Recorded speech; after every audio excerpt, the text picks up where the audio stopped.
Welcome, my friends, to the Happy by Mistake pod, building an abundant mindset for life and business. If you're a small business owner, entrepreneur, practitioner, or perhaps an executive feeling tapped out in their career, then you've come to the right place. In this pod, I tackle common challenges and themes that come up in the coaching that I do, and for the most part, I do that by having free flowing dialogue with an expert on the topic. All right, let's dive into the latest episode.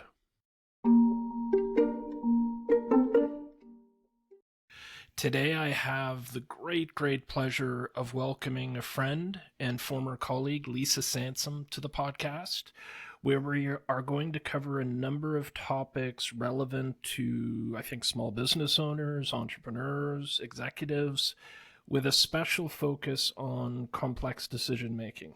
Now, before we get started, let me tell you a little bit about my friend Lisa. Lisa is the owner of LVS Consulting. She uses positive psychology tools and techniques with her clients. She does speaking, she does corporate training, she does consulting, and she does coaching. Lisa has been working in organizational development, leadership development, and change management since 2000. She's a certified PCC coach through the International Coaching Federation, where, by the way, she's written several articles and chapters. She completed her MAP, which is a Master of Applied Positive Psychology from the University of Pennsylvania in 2010, one of the first of 5 Canadians to do so, I might add. She is certified in Prosy Change Management, Shift Positive 360, Designing Your Life from Stanford, Gallup Strength Certified Coach, Process Management from Excellence Canada, and the Change Cycle.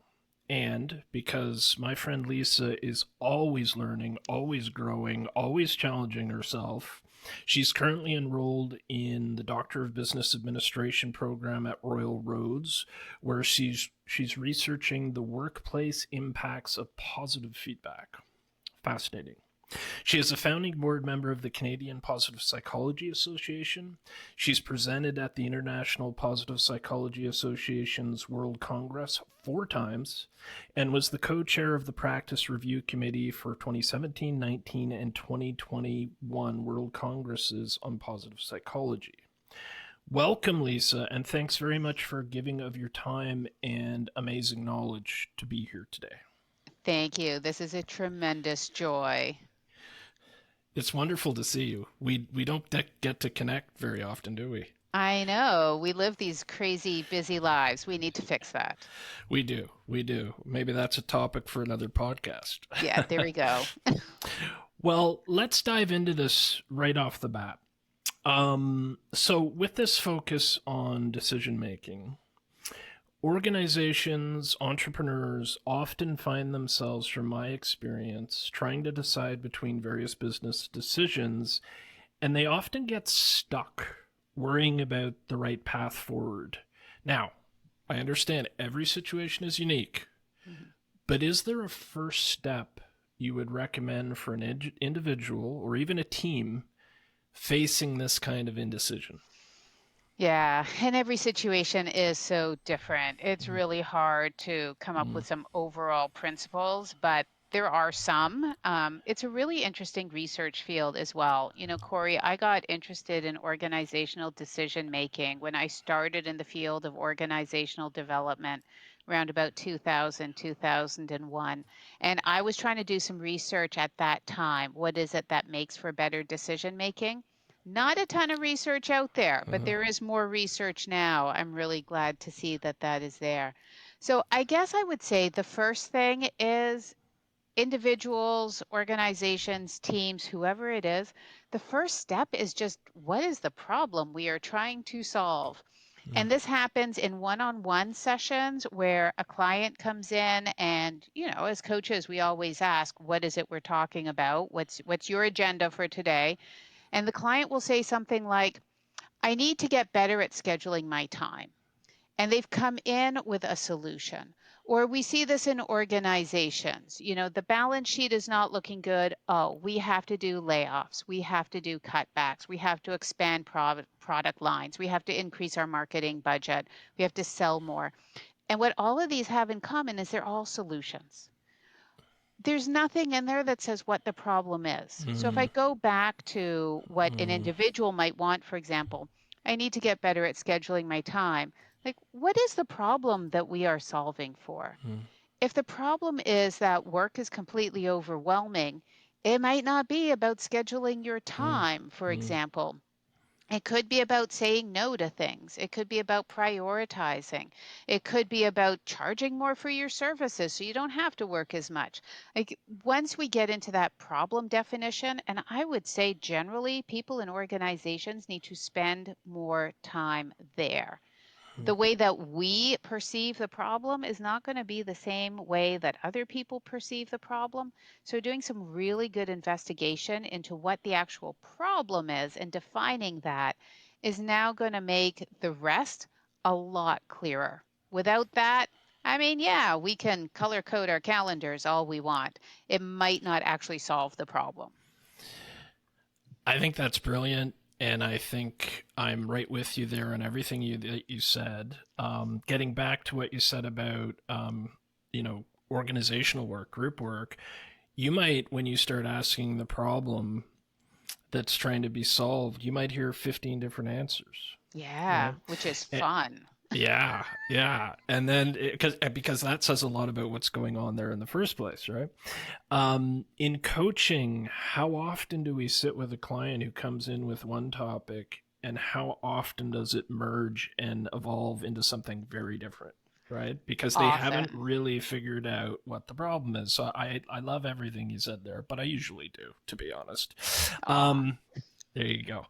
Um, okay, so I think that's wonderful, and I think that's a really good first start. And by the way, it kind of connects with this theme I've always had that if you don't take the time to be strategic, nothing ever really changes, right? Like, so businesses, entrepreneurs, go, go, go.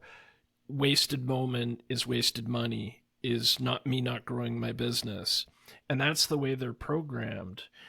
But I think coaching and consulting, we're asking them to slow down for a second. We're asking them to be strategic. We're asking Mhm. them, like you just said, what are we actually working on here?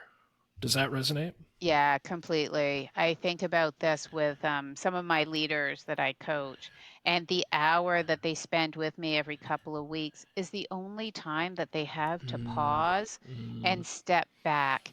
And to your point, when I ask them, what is it that we're going to talk about today? They come up with something, but then within the first 10 minutes or so, as they're talking it through and thinking it through and feeling it through, they realize there's something else underneath there that's mm, way more important. And we might go from the very specific to something that's broader, which is a better value for them in coaching anyways, because then they're going to be able to take the knowledge and what they learn about themselves through that conversation and extrapolate it elsewhere. mm, Like many times I've worked with a leader and we're talking about something that's ostensibly in the workplace. And then they're like, you know what? This would be great for my teenagers. When I am parenting at home, this is going to be really right. useful. Or this is going to help me as, a soccer coach, or this is going to help me with that volunteer board that I set on. And so they are just going to be able to take that one thing and take it into other places that it's useful for things to morph and for their insights to evolve like that. And then back to what you originally said, like if we sit down with a team in the organizational development consulting world and we ask them what is going on, what is your perspective? The truth is in there somewhere. It's a Mm, combination of what everybody is seeing. And if we hear 15 completely different stories, that's going to give us a very different way forward than if we hear 15 identical mm-hmm, stories. mm-hmm. And that is sitting in the problem. What is really going on here? What are we really trying to solve for? What is our understanding of that? And what does it mean to us? Like, Corey, people are meaning making. And so we want to help them make that sense and make that meaning and interpret it. And one of the great things that we get to do is that slightly removed third party, the coach or the Mm, consultant mm. or whatever, is explain this back to people in a way that nobody within the system is really able to perceive because they're in the system. So there's a lot of value in engaging with somebody else in that as well. Yeah, thank you so much for that. And that leads me to another sort of topic, so a question built within this sort Mm. of decision making. You know from knowing me that I have a special interest in intuition.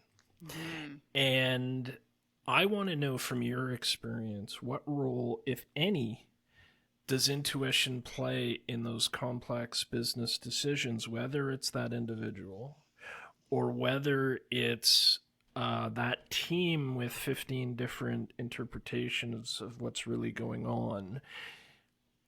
Where does that intuition come in, if at all, for you? Maybe for the clients? Putting it out there to you.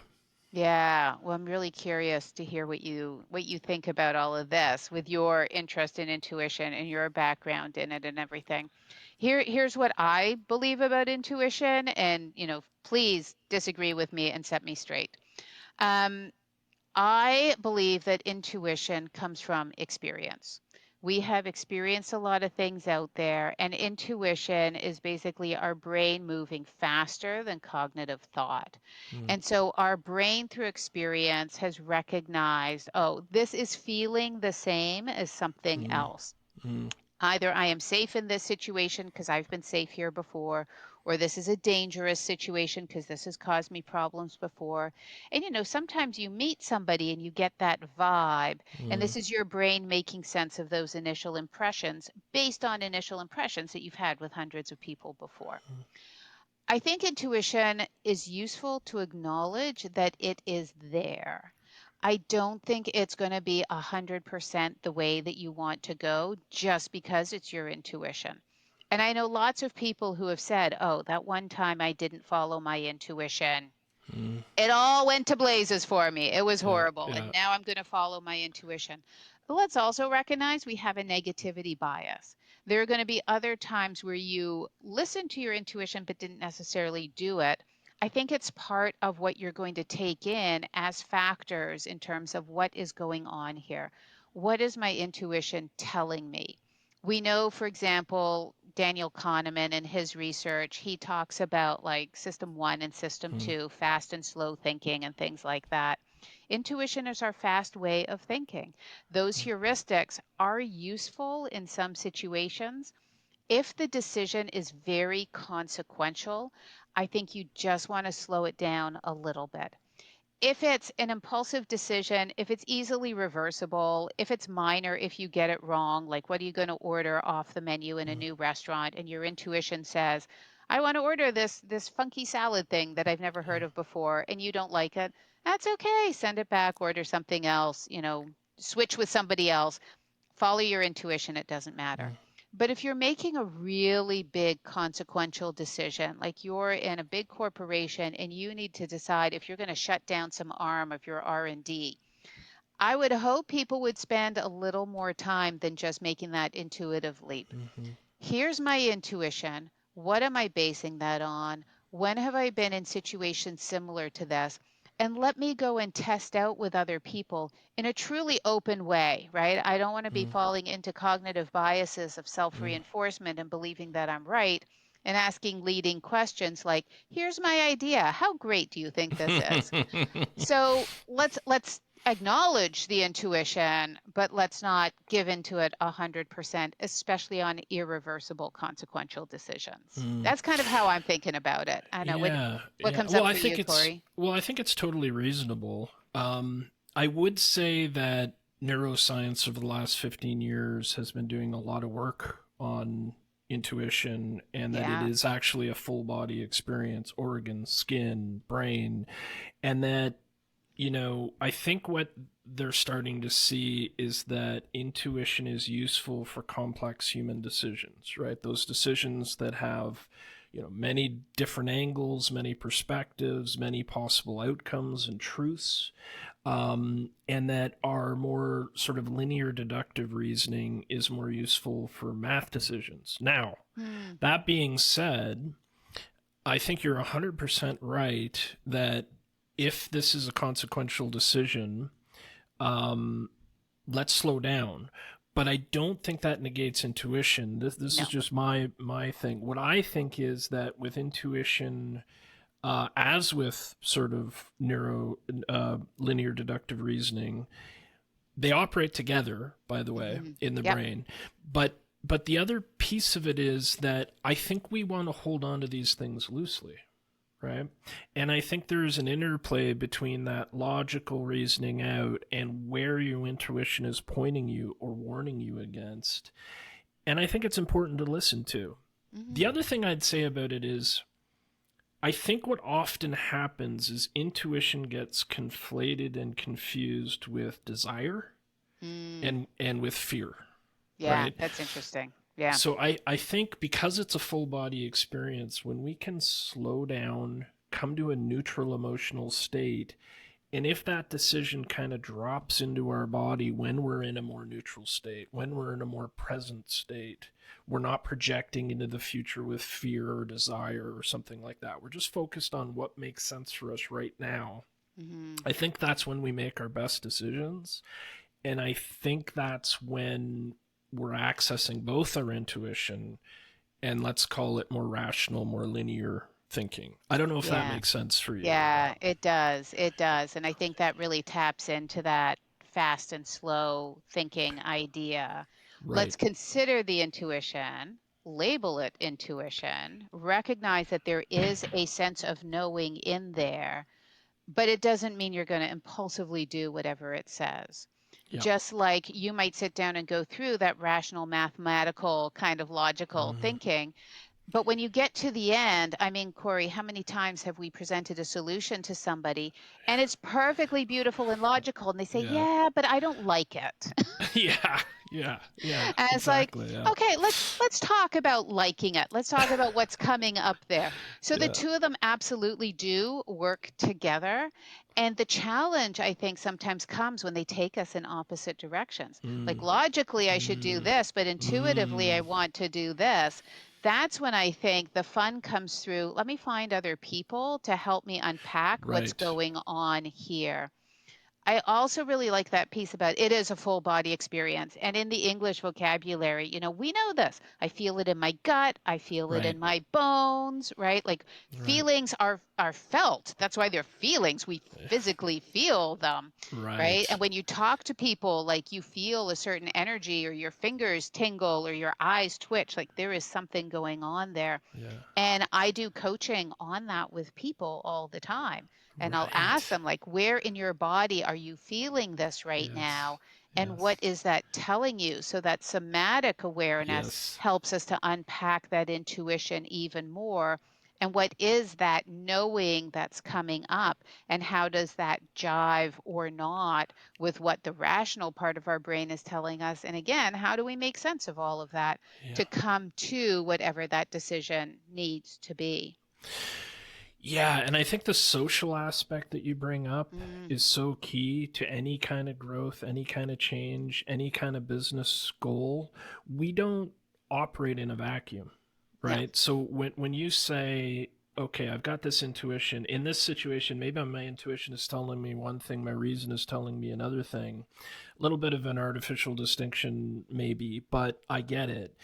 What what do? You seek out perspectives, you talk it out, you talk to a coach, you talk to your colleagues, you talk to a friend. They give you a little bit of a different understanding of what you're feeling and what you're thinking. So I think that's a really important point that you've brought up there. Yeah, and there are Yep. lots of other ways to do that. I imagine that you've got people listening to this who are maybe more introverted and they say, I don't go talk to other people, which Right. is great. Like maybe you talk to one or two people who you're very close with and can have those Yeah. in-depth conversations, but you might also journal.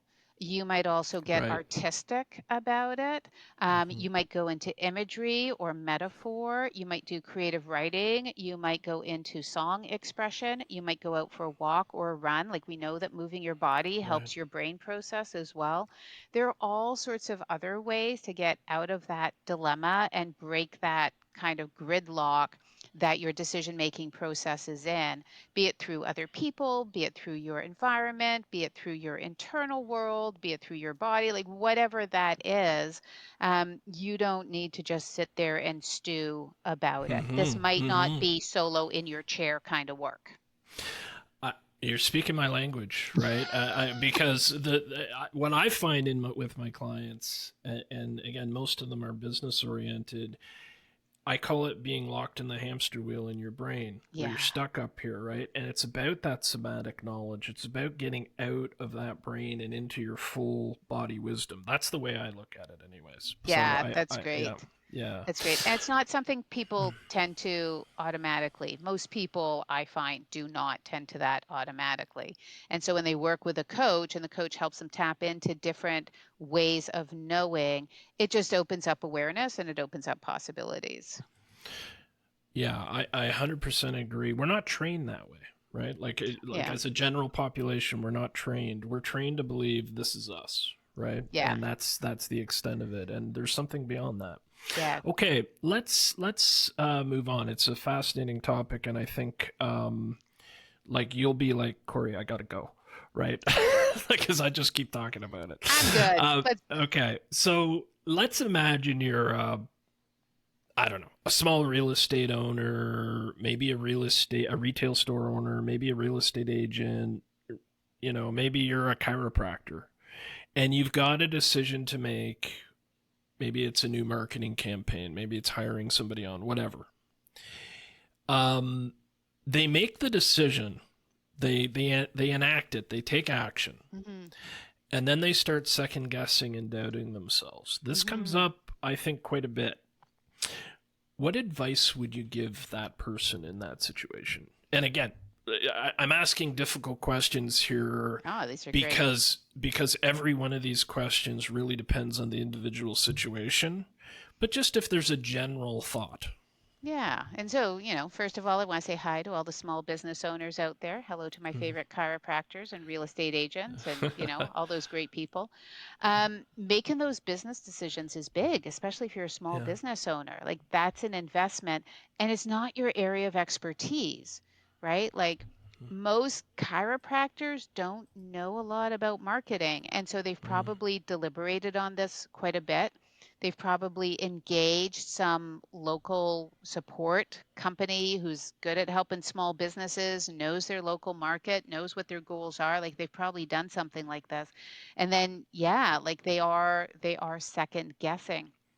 One of the things that I really like, and Corey, you've probably heard about this, is this notion of design thinking mm-hmm, and that we don't need to commit full on to, like the mm-hmm. $25,000 investment. We can run little experiments, little prototypes.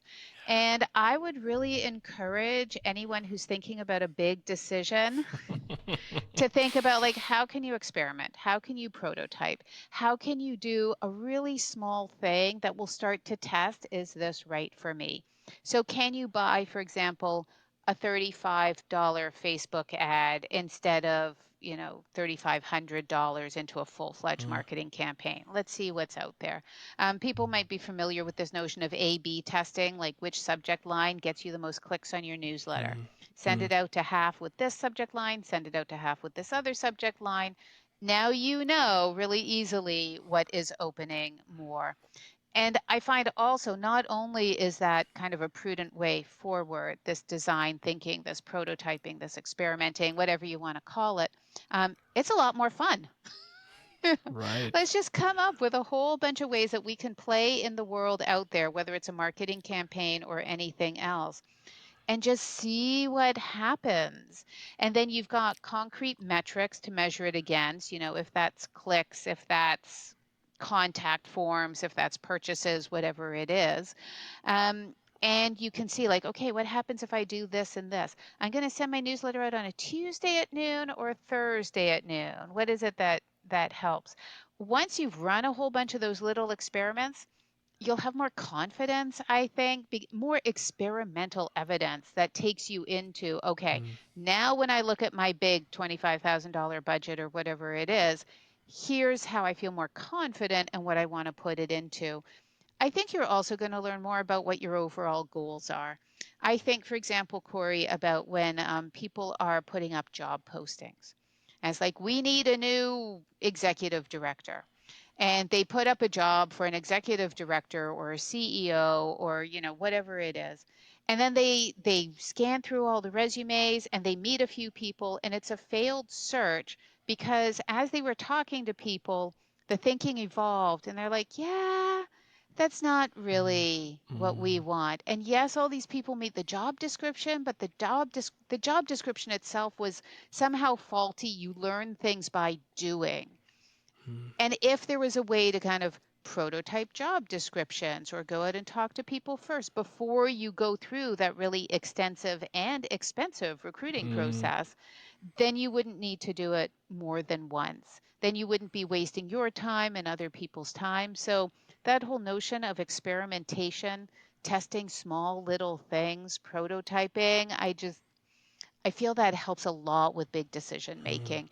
And mm. then you're less likely to second guess yourself on the big, important, consequential things.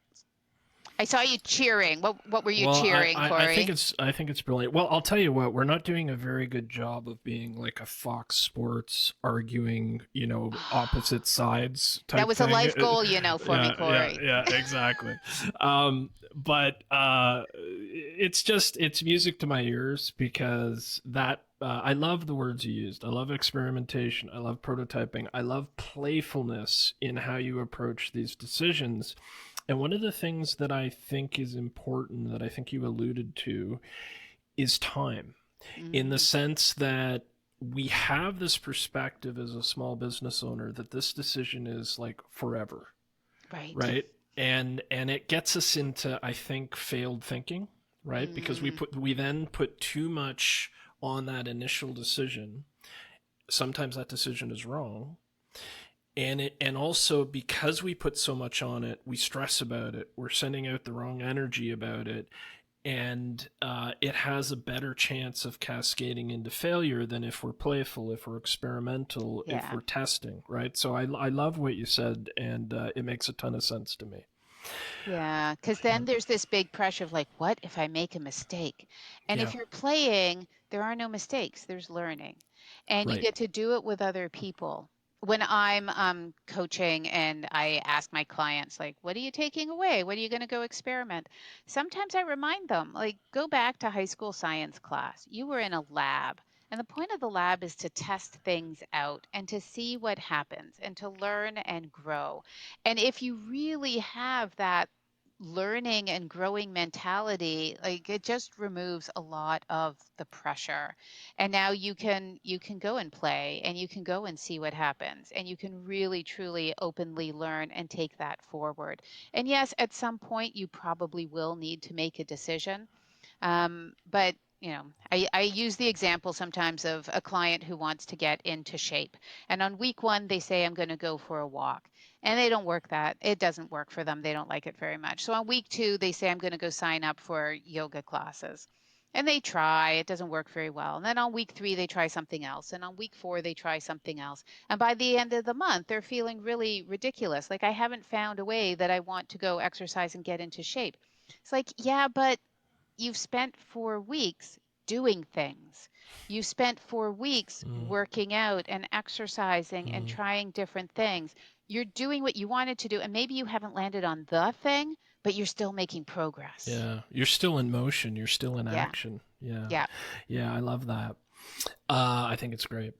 Um, let's talk about mistakes or perceived mistakes a little bit more, because a common situation that I have come across with my clients is they've hired a new employee or a virtual assistant or something, and they are convinced the person is not working out, but through fear, avoiding something unpleasant, or perhaps hope that the employee will improve, they hold on to that person or people to the detriment of the business. mm, I'm sure you've encountered something like that before. Am I right? Yeah. yeah, for sure. So, um, what advice would you give a small business owner, you know, in that situation to navigate that kind of complexity and feel comfortable ending the relationship? Yeah, there's so many pieces in there. So first of all, I'm going to say I wouldn't use the word comfortable ending the relationship. Mm-hmm. Maybe you know it's what you have to do. It may never be comfortable. Mm-hmm. Leaders over and over and over again say the hardest thing they have to do is letting Mm-hmm. somebody go. Yep. Layoffs, firing, anything like that. Involuntary departures are one of the hardest things that they have to do. So Right. you may never feel comfortable with it, and that's perfectly fine. Welcome to May the even world be of a being good thing. human. Yeah, May even be a exactly. good thing. Yeah. Mm-hmm. It may be a good thing. The other thing is let's move upstream from hiring somebody. There's this truism in organizations that you need to be really slow to hire and really quick to fire.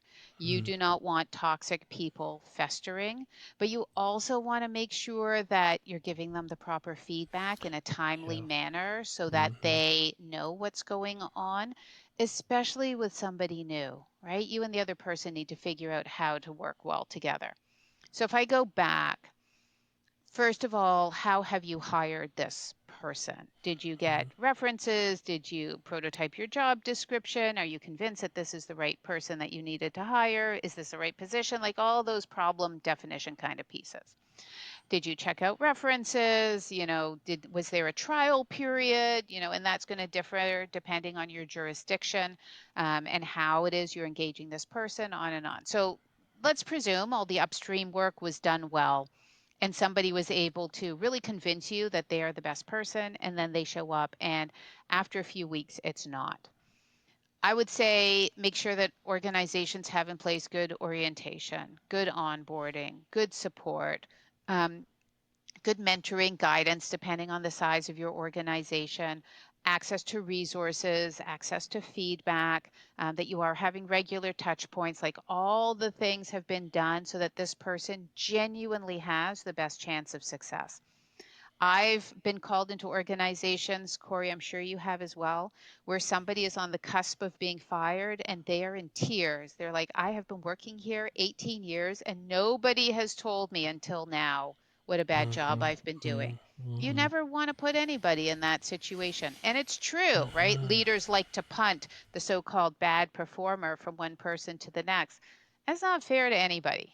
Absolutely not. Yeah. So I would say, first of all, get comfortable having the conversation. And again, you may not be comfortable doing it, but you're a leader or a business owner. That's part of the job. And if you're really, really not good at it, maybe there's someone else who can Mm-hmm. manage that person. If you're like, the genius behind the product conception, for example, but you're not a good people manager and no interest in learning it because they are skills, maybe someone else does the people side of things. But that new employee needs all the feedback, all the support, everything, regular touch points, regular reviews. I remember one organization that I worked at when I was still an employee, I had to ask for a 3-month review, which Mm-hmm. just seemed ridiculous that I had to Mm-hmm. ask deliberately Mm-hmm. for that. Like that should just be a part of what new employees have. So let's imagine everything has gone right. Let's imagine that you did all the right upstream work. Let's imagine you did all the right onboarding. All the conditions were there for success, and the person still somehow is not working out. That's a hard conversation to have. Mm-hmm. And it is the one that needs to happen for the business. I would say leaders, business owners probably want to get some really good guidance on how to do that. If you're a small business owner, you probably don't have access to your own HR department, but you can always run this by somebody who's an HR consultant or on HR law just to make sure that you're doing it properly and appropriately. If you're inside a large organization, and I coach a lot of leaders through this, go talk to HR. Don't do Mm-hmm. any of this messy people stuff without HR right by your side. Um, and then, yeah, like if it's not working for you and you've been giving this person regular feedback, it should not be a surprise to them that it's not working out. Right. And by the time you have that conversation that says, for the good of the organization, we're going to need to let you go from this position. And maybe from the organization, in big organizations, maybe it really is a job person fit. But if you really need to let somebody go, just be prepared to deal with the shock, the disappointment, the potential anger. That is a part of what it is. And my guess is if that person really was so difficult, the day that they leave, you're going to have 10 people lining up and saying thank you. Mm-hmm. Mm-hmm. Now we can do our job. Now we can be a team. Now we can, whatever it is, because this person was getting in the way of things. So think about why you are doing this very difficult thing of letting somebody go. Well, thanks for that, Lisa. Extremely comprehensive, and I think some really, really good advice there. Now, the other side of the coin that I see, Hmm. big corporations and small, Yeah, even one person shows that hire one person or two people, is that expectations are not clear because you're go, go, go, huge. go. Yeah, And the other thing is that the training is not particularly good. And the third is that communication. So I told her to do that, right? hmm, Where is it written down? Where is like the documentation live and or the live, database that you're working from, or the live spreadsheet that we're when there's things that gotta go, there are things we're working on, it goes in there and we can yeah. track it and we know what's happening, right? That's a flaw I see in a lot of small business. Hmm. So it's like the person is looking at a template. They're hearing something that the boss is saying. They're getting an email. It's very easy for that stuff to get lost if there's not a central place for it to be living and tracking, right? Yeah. Now, what I think happens is it's sort of this theme again of this, small business owner so busy, so many So responsibilities, busy. and it's so hard to slow down to do it properly. But the problem is if you don't slow down, if you're not strategic about it, if you don't think about how you're going to operate as a team, it's just going to be the same revolving door in some ways, is it not? Oh yeah, I quite often will talk to my clients about, it's a pay me now or pay me later situation. Right. You're Right. going to put the time in. Do you want to do it now, upfront, deliberately, and intentionally, where it's actually easier emotionally to do that? I realize it means, taking some time and whatever, like, but you're going to put in the time. The Right. time up front, I would suggest, is easier to put in. It's more fun to put in because you're planning Mm-hmm. for the future, you're creating the groundwork. That is the strategic thinking that leaders need to do. Mm-hmm. Or you take that time and you put it in at the end with the aggravation, the broken relationships, the Mm-hmm. hurt feelings, and the cleanup. Like, oh my goodness, the Mm-hmm. emotional cleanup that you're going to have to do, and maybe the systems cleanup, because maybe this person had messed up a whole bunch of other things. Where would you rather invest your time and your energy? And, to the points that you're making about the training and the expectations and the communications, that's all part of what needs to be in place so that a new employee can succeed, that they have every possibility to succeed. And if Even it's in a not, small business, right? Like and even in a one. especially in a Yeah. small Yeah. Yeah. business, Yeah. because, I don't know, Corey, maybe your world is different than mine. In my world, nobody has invented a mind reading machine yet. Yeah. And if Yeah. you are the founder owner, you have certain ways that you do things because you just organically created it as a function of the tools that you have, the knowledge that you have, your personality, like whatever it is. No one's going to walk in on day one and just read your mind and know how to do that. And even Mm-hmm. by day 100, they're not going to read your mind and just know how to do that. You Yeah. need a ton of communication and explanations. And I would say also openness to being influenced. That first person that you hire, or when you hire like employee number 4, they change your culture. Mm. And that's why hiring is such a consequential decision. It is reversible, but it's a consequential decision. You really want to think and feel your way through that one. Well, isn't that culture making? Yeah, so I've coached entrepreneurs and I've actually coached small teams of entrepreneurs. When you get together with your two buddies and the kitchen table is headquarters, and they talk about how they're going to expand and how they're going to grow. And not to get too deeply into it, but we know that when VCs and angel investors are looking for what they're going to invest in, they're not just looking at product, they're looking at culture and they're looking at team dynamics. They're investing in the people as much as they are the idea. So when this team of like, three university best buddies is sitting around the kitchen table, scarfing chips and talking about scaling, I'm asking them, what is the culture that you have and what is the culture that you want to create? Because at some point, if this scaling works out, you're going to be hiring employee 4, employee 40, employee 400. And then what? What do you have now that is Yeah. precious and working that you want to intentionally preserve? And that is culture making. And now we want to hire people who have similar values, a similar orientation, yes, to skill sets, but they're going to help you preserve the most valuable, important part of that culture and expand it and grow. Because human beings in small groups, we have a certain culture, and as the groups get larger, things change. And as founders, owners, you're not going to be able to have your thumbprints all over everything like you did when there were just three of you. So, yeah, be deliberate and intentional about culture, especially in hiring decisions.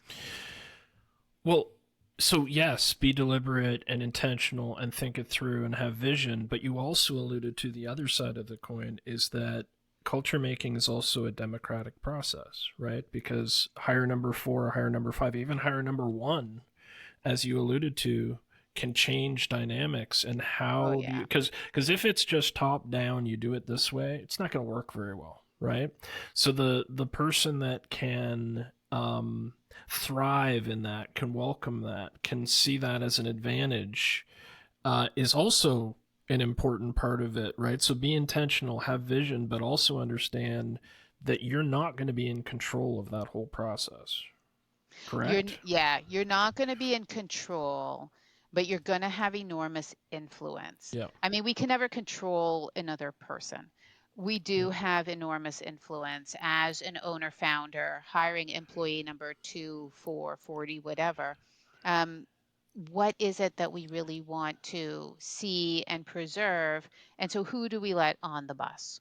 And Mm. if you have good people on the bus, you have a good bus. If you have one bad person on the bus, you have a whole bunch of people wanting to get off the bus. Right, right, right. Okay, okay. I love it. Okay, let's shift this up a bit. Let's get a All little right. playful. I want to do All right. some word association with Oh you, dear. just because I really like to annoy you. No, just kidding. Thank you. Thank you. I'll give you a word, Yeah. and these are words that I've heard come up in one way or another in my coaching many, many, many times. Mm. And you let me know if it belongs in the world of business or personal or both, and tell me why. And I want us to be playful here. Audience, we are being playful. This is not about right or wrong. This is about accessing maybe our intuition and analyzing why we were drawn to that conclusion. Are you willing to engage in this? Sure. Okay. Sure. Okay. I just feel like Okay. my whole brain is going to be a big Rorschach test right now, but okay. Let's give it a try. All right. Playfulness. Oh, playfulness is definitely both. I think it gets used a lot in personal, although adults still struggle with it. Mm, But I think we need more play in business. It's that whole notion of creativity, innovation, playfulness. I mean, when all the tech giants started up, right? What were they talking about? They were talking about the pool tables and the beanbag chairs right. and the three-story slides. Like, I think it was recognized that playfulness is essential for creativity and good work environment. So I'm going to go with both. And playful also connected to that prototyping you were talking about. Exactly. Okay. Uh love. I'm going to go with both. I'm suspecting I might go with both on a lot of these right now. Yeah. Yeah. So, Corey, you know my background in positive Mm, psychology. And in mm-hmm. positive psychology, there is a tool that's called the VIA character strengths.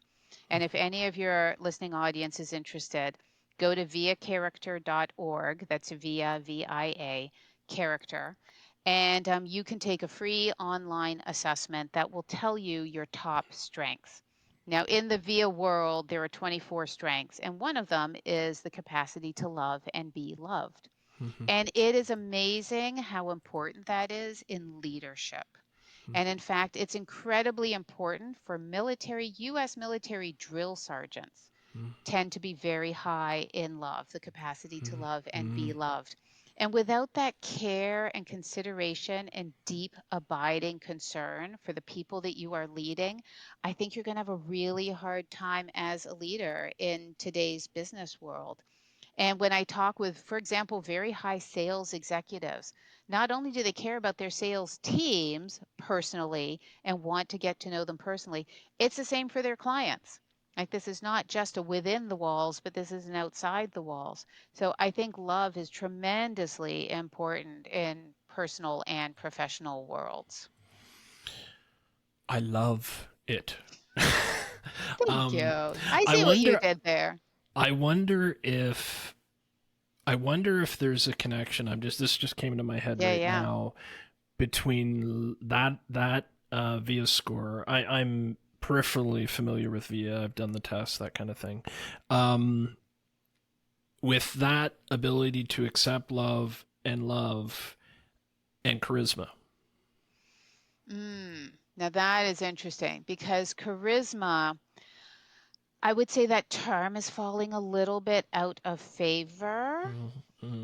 But I do think there is this notion of, and you hear this about politicians, for example, they have this way of making you feel like you are the only person in Mm-hmm. the room. Mm-hmm. And this notion of charismatic leadership, which is a little bit older and again, maybe a little bit outdated right now because of some of the And connotations of charisma. well, it often is associated with the people that were, by our definition, the worst leaders ever, right? So I think Sometimes, let me refine it a little bit because I'm not talking about manipulation, yeah, right?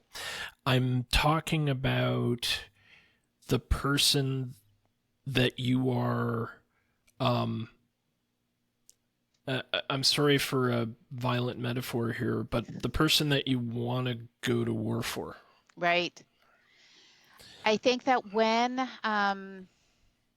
let me approach this from another psychological theory. Is it okay if I kind of geek out on psych theories a little bit? Of Let's geek out. course, yeah. So there is a fabulous theory that's called self-determination theory. Yeah. So self-determination theory it's a theory of motivation and well-being, and it's got three components. So the first is competence. Do we feel competent in our world? Are we able to master the challenges? The second is autonomy, which is choice and agency. Can we have free choice? Can we make agentic decisions? The third that's making me think about what you're talking about here is relatedness. And Mm, relatedness is that sense of being in community and connected to other people.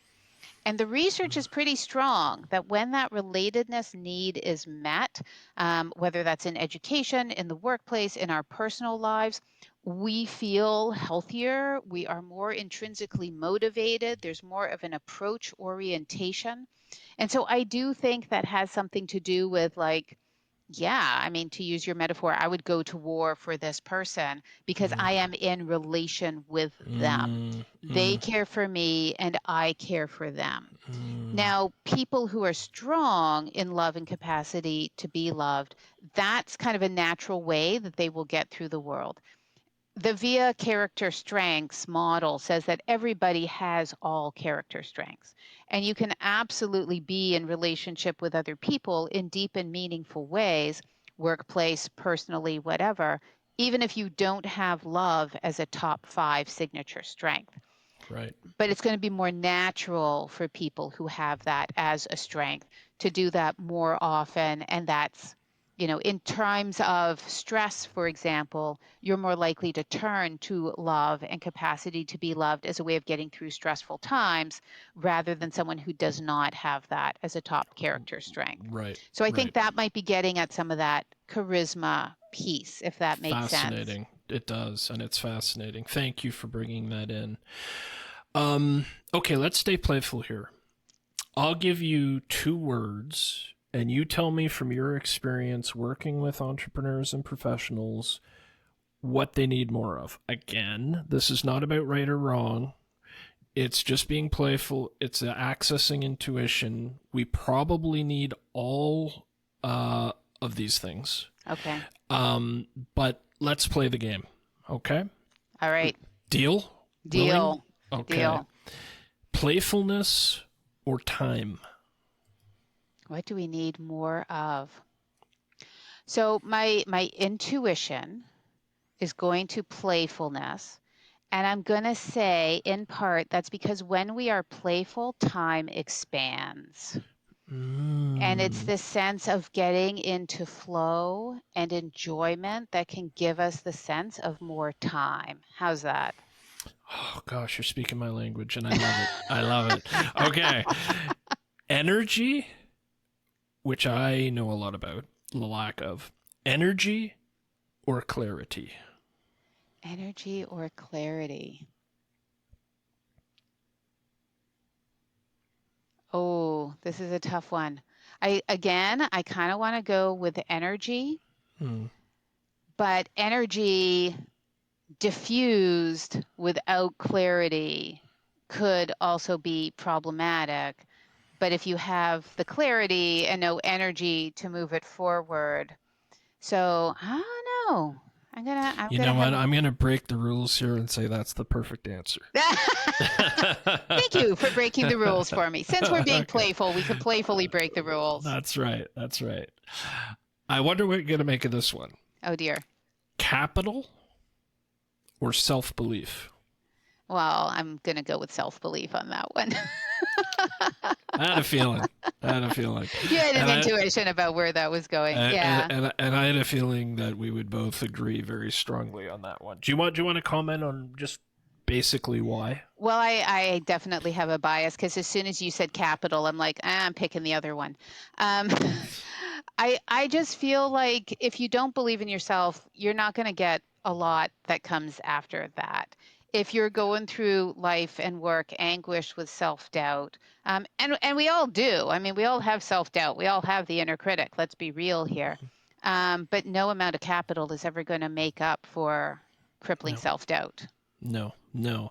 And to that point, um, it is a universal thing, but it impacts some people much more than it impacts others, and there are ways to change it too, For right? sure. Which is a topic for another day. But yeah, so I'm with you on that one. And Okay. if you have self-belief, you can go out and get the capital. Capital's a Ex- renewable resource. I love it. Absolutely, right? Absolutely. I mean, listen, there are socioeconomic systemic barriers that put people on different 100%. levels, but you can have all the capital in the world, and if you are crippled with self-limiting beliefs, you're going to achieve a lot less with that capital than Yep. somebody that is, thriving and in flow. And let's be really clear here. This is not a victim blaming law of attraction. You didn't manifest it enough kind Exactly. of stuff. But if you are dealing with serious self doubts, you probably need to work on that first before you go and drum up the capital because it's really easy to squander capital. And, to be frank, that's what this podcast is about, Mm, in a lot of ways, because in my work with clients, I can't be directive. That's not what a coach is. I that's right. can't give the advice. That's not what a coach is. Um, but there are times where people, if they do not change their self belief system, they're going to keep hitting a wall, right? I think that's what you're alluding to. Yeah, Yeah. absolutely. Okay. And everyone has their wall. Know what yours is and Yeah. go work on it. If it's getting in the way, go work on it. And it's very changeable, because what you're experiencing is a learned self-belief that you probably learned a long time ago, Hmm. right? And there's ways to change those belief systems. Okay. Yeah. Creativity or discipline? Say what you mean by discipline. The person that has a stack of papers in front of them on their desk and they efficiently get to it and get it done. Okay. They put time blocks into their calendar, and they actually Yeah. do what they're accomplishing in that, what they meant to accomplish within that calendar block. So I have a ton of thoughts about this. First of all, like the original root of the word discipline, disciple, is to learn and to Mm. teach. So it's actually rooted in that. And Wow, that's fascinating. I can't look up the original Latin right now. But when I hear discipline, it is about learning and teaching. So I do think that's really important.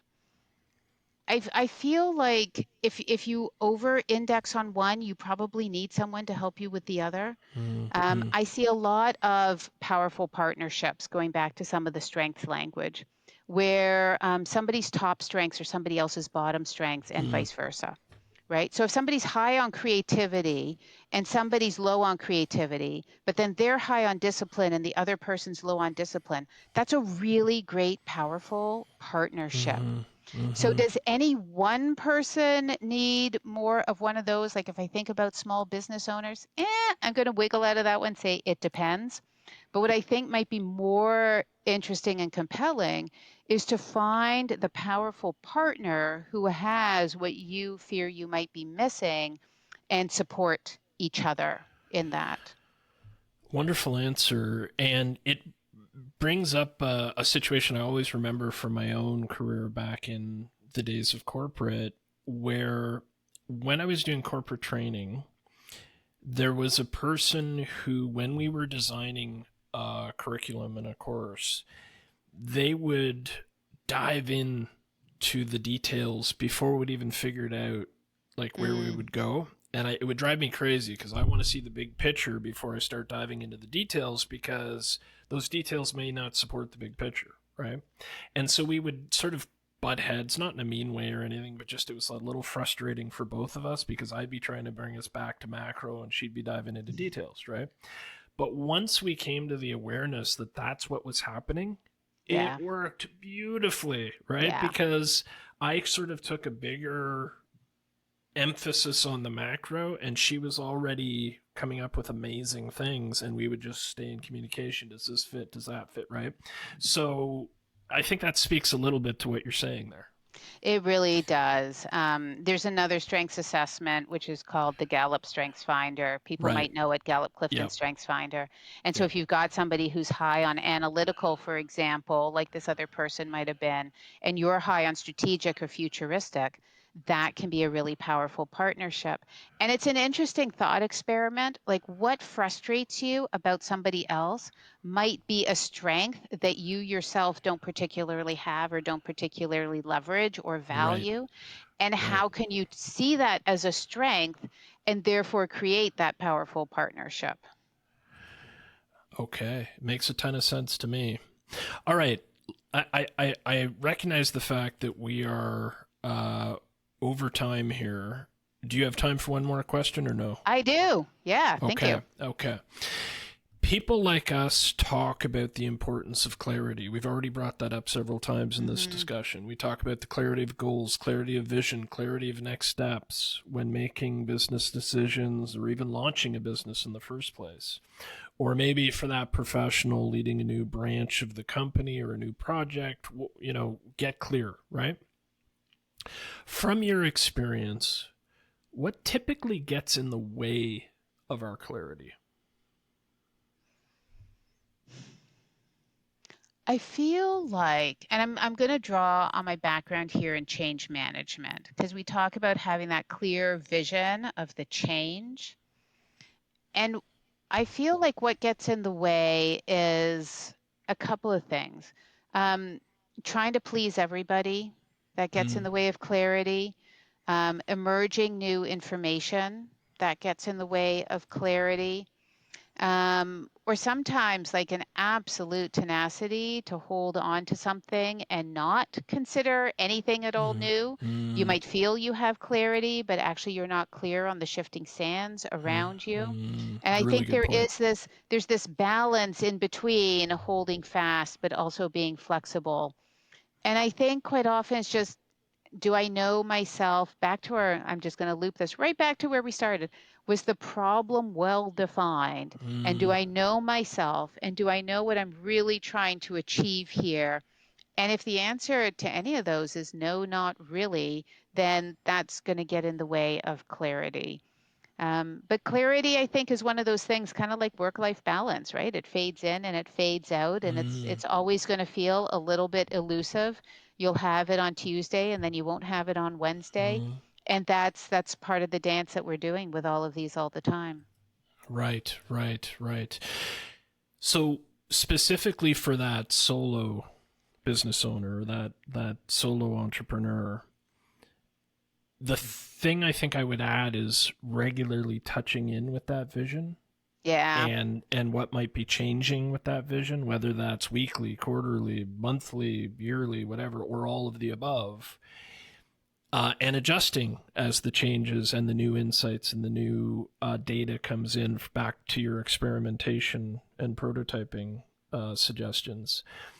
The other piece for me, and I'm curious to get your feedback on this, is sometimes vision um, you're not connected with emotionally. So in a corporate Mm, world, I see one of the things that I personally think are done really poorly are mission statements and value statements hung on plaques on the wall, right? Because you need something powerful that gives you a 50,000 foot guide to behavior, right? So mhm, if mhm, you have a emotional connection, a vision of who you are at your best, or if it's a company, are we the kind of people that do we have the kind of culture that we can flip on a dime, right? We can change direction on a dime. We're not afraid to change, right? What visual, what emotion, what imagery is going to remind you of that when you have to make a decision, right? so important. Yeah. Right. And so it's kind of the difference between a dead mission statement and something that really lives and thrives within you. So for an individual business owner, that might be an image of them when they're at their most powerful, when they're in flow, right? And what would that person do right now? Because right now I'm feeling tired, overwhelmed, exhausted, Mm, right? yeah. Let me connect with that vision. So I'm curious what your thoughts are on that. Yeah, in positive psychology, which you mentioned I did my master's in, there's this exercise that's called future best self. Right. And who are we when we're at our best? And what does that mean for us as we grow and as we develop? Now, we don't want to get intimidated by our future best self, but use that as an inspiration, like you're talking about. And what would me at my best be doing, thinking, feeling right now? And sometimes that genuinely is going to be taking a nap or Mm, taking a mm, vacation mm, or mm, not responding to that email or pushing mm. pause on this thing. Sometimes that's what we need to be our best selves. But I Right. do think that tapping into that vision, and I really take your point, Corey, about having it somewhere that we can access it. So, for example, when I'm working with leaders, I talk about at the top of your meeting agendas, you should be having your corporate vision or that change vision or that Mm, team vision or mm, whatever that is, and touching base on it regularly because it is a decision making tool. I know one person, she runs a very successful practice, and her job is her job that she feels, her calling that she has given herself, is to be able to empower people to start new businesses. mm. And specifically, she runs a coaching school that I work with. She wants to help people open up coaching practices. Like that is her Right. calling in life. And every decision that she makes, is this helping me achieve that or is that getting in the Mm, way? She has mm, tons of opportunities, but some of them are distractors. They're not taking her in the mm, direction of her mm. vision and her mission. And so having it there all the time, staying in touch with us, does help her to be clear back to our decision making. Is this the right decision for me at this time? And it's hard, right? Especially when Mm. you're a solopreneur, an entrepreneur, a small business owner to say no to something. But there is a cost to saying yes. There's an opportunity cost. And when you get to say intelligent no's, you get to say enthusiastic yeses to something else. In the consulting that I used to do, in the coaching I do now, when Hmm. something feels really important, I get goosebumps. And I got goosebumps when you Nice. said that. Yeah, I get it all the time. And